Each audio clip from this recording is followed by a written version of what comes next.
Hey everyone, I've got another interesting geometry problem for you. Let's crack it.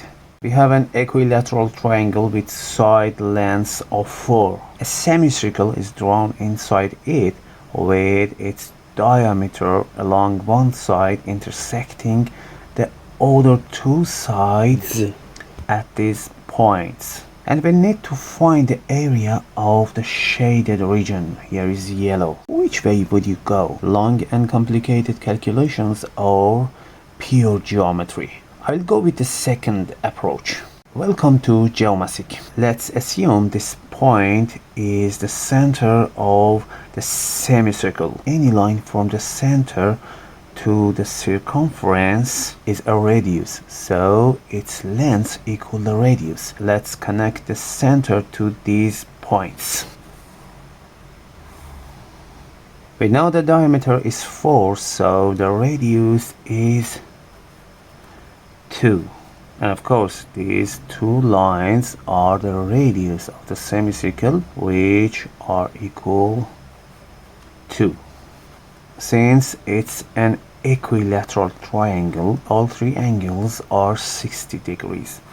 60 degrees here, 60 degrees, and 60 degrees. Now look at these two triangles. They both have two equal sides, 2 and 2, so they are isosceles triangles. And we know that the base angles of an isosceles triangle are equal. So if this angle is 60 degrees, this one is 60 degrees too. And for this triangle, if this angle is 60 degrees, this one should be 60 degrees. You know the angles of a triangle add up to 180 degrees. So if these two angles are 60 degrees, the third one should be 180 minus 60 minus 60, and it has to be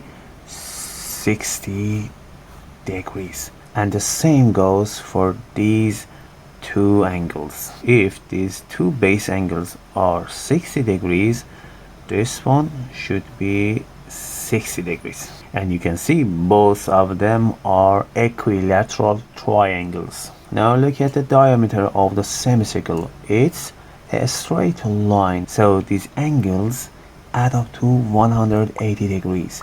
The two outer angles are 60 degrees, so the middle angle here is 180 minus 60. Minus 60 equals 60 degrees. Connecting these 2 points gives us another triangle. As you can see, it has 2 equal sides, so it's isosceles, which means 2 base angles should be equal. The vertex angle is 60 degrees. Each base angles must also be 60 degrees. You can see all these segments are equal. This one, this,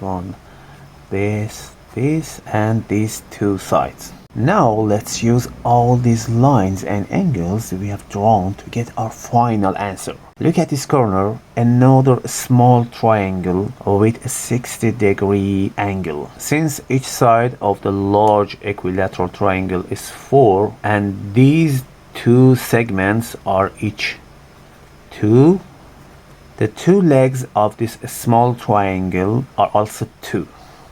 2 here and 2 here, so these two legs are equal. Its vertex angle is 60 degrees, so 2 base angles must be 60 degrees as well. 60 degrees here and 60 degrees here. Means this is another equilateral triangle. The area we are looking for is part of these triangles, so we just need to subtract this circular segment from the triangle's area. Let's find the area of the circular segment first, this blue shaded area. As you can see, we have a circular sector with a 60-degree angle. That means it's 1/6 of a whole circle. 60 degrees over a whole circle, or 360 degrees equals 1/6. So the area of this circular sector equals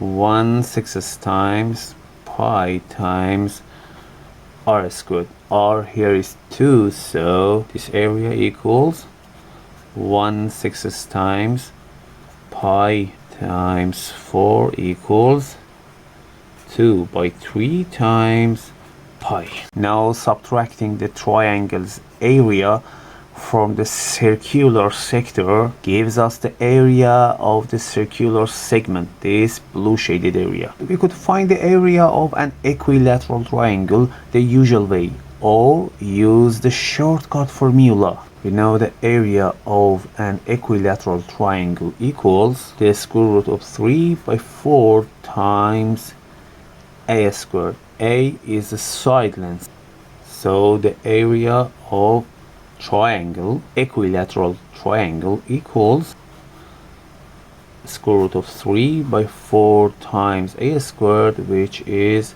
4. 4 cancel out 4, so the area equals the square root of 3. Now we should subtract the area of this triangle from the area of the circular sector. Then we have 2/3 times pi minus the square root of 3, which is the area of this circular segment.